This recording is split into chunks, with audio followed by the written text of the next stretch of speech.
Hello everybody, welcome to Short Shot Archery, and today we're going to be taking a look at the gray Archery AIX riser. So this video is just my first impressions of the riser. Hopefully in the future I'll be able to thoroughly test out this riser and really give you good feedback on how the riser performs. But in this video I'm going to do the best job I can to get across things that I noticed, things that impressed me, things that I would maybe want to change. A lot of this is going to be kind of subjective. There will be some facts, like I'm going to go over the size of the riser and stuff like that. So now let's get into actually checking out the gray Archery AIX. So first I want to start with the look of the riser. So the finish. The finish was nice. It was a matte gray finish. There's definitely like no gloss to this finish. It's definitely a straight up matte, which is pretty unique in itself.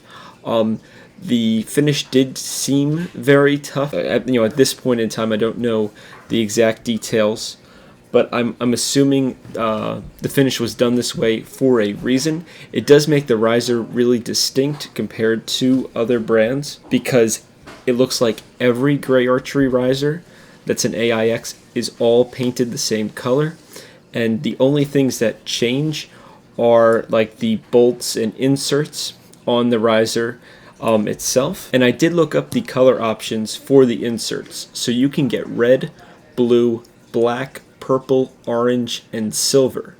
So that is pretty neat. You can really customize your riser to match the other accessories on the bow, such as the sight or limbs or your stabilizer, things like that. I also want to talk about the cutouts. I think they look good. It definitely looks like they made sure to leave a fair amount of metal between the cutouts, so it looks like they didn't create any unintentional weak points. Like, it looks nice and solid, and it definitely feels like the cutouts were very well intentioned.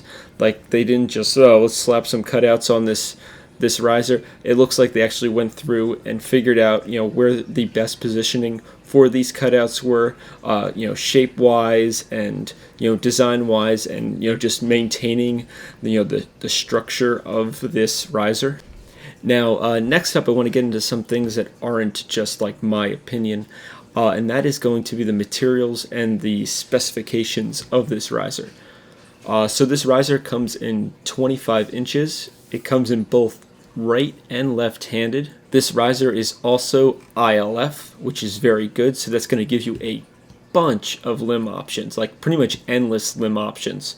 So that's really great that they went that route. The materials that it's made from, which is really cool that they shared this on the Gray Archery site. Links to that site will be in the description down below, by the way. It's made out of 6082 T6 aluminum and 7075 T651 aluminum. It's very cool that they shared that with us, and you can go and look up those aluminum alloys and see what other things they are used in. Also, they provide the weight. It's 1.2 kilograms without the dampening bridge, and it is 1.289 kilograms with the damp bridge. Now, a couple features that I liked a lot about the Gray Archery AIX riser. First, the limb bolts. Now, this is the first time I've seen a T limb bolt. The head pivots back and forth, and what it does is it makes sure that you get full contact of the limb bolt onto the limb. Now, that's pretty unique. Now, I understand Hoyt did try that at one point, or is technically still trying that with their swiveling head, floating head limb bolts. I personally was not impressed with those. I really didn't think they did a good job. I personally still shoot solid limb bolts on my riser. So what Gray Archery did here is like a hybrid between the two. So you still have the solid limb bolt, the solid structure that's not going anywhere, but it's built into this I believe they call it a T. They call it like a T mechanism, and it actually adjusts the limb bolt to where your limbs are set so that it's flush. And I think that is a pretty brilliant idea, and it might actually be like a new trend-setting design for the entire industry. So if that does happen and this becomes like a standard thing or something other companies are going to try to like copy, I put it out there first that is a really good idea. And I'm really interested to see, how that evolves, if they continue developing bows with that design. I'm very interested to see where it goes in the future. Next up, probably the second coolest thing, or the coolest thing tied with these limb bolts, was the removable damp bridge, which everybody's going to say, oh, it's a tech bar. But it's like a tech bar 2.0. Yes, it's like a tech bar, but you're also getting dampening because it's also like having an extra stabilizer out the back of your bow. So that is super cool, and I'm really interested to see what effect that has on the riser and things like that. I would guess that it would make a fairly big difference because not only are you making the riser stronger, but you're also taking vibration out. So it'll be interesting to see, if I had the ability or opportunity to test this riser, I would definitely try it with and without the damp bridge, because I think that is a very interesting option for this riser. And another one that's very interesting for the industry, because I don't know of another bow company that's doing that same thing. And the third thing, I guess, would be the grip.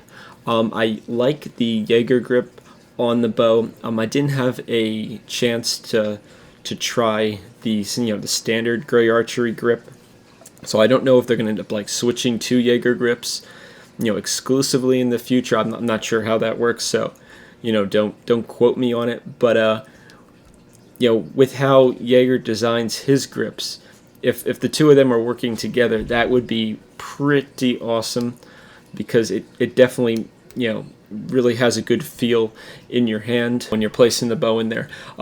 You're probably seeing through some of these clips that I actually had a chance to look at a left and a right-handed Gray Archery AIX, so that was really unique too. Okay, so now I just want to wrap up this video with like my final thoughts and how I felt about the riser.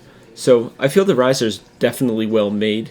You don't get a feel like it's cheaply constructed.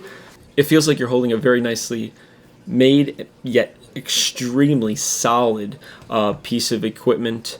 It definitely feels industrial, and I personally got the feeling like I could go and like beat on this riser and it's not going to move. Like if I dropped it, nothing's going to change. You can slap limbs on and you'll still be shooting 9s and 10s as long as you're shooting good shots. Like I would not be afraid of this riser taking a beating. I feel like it would definitely perform pretty much regardless of what you do to it. Going back to the things I liked, loved the removable damp bridge, loved the limb bolts. Another thing that I didn't mention was it's pretty cool. It's got 10 mounting points for weights.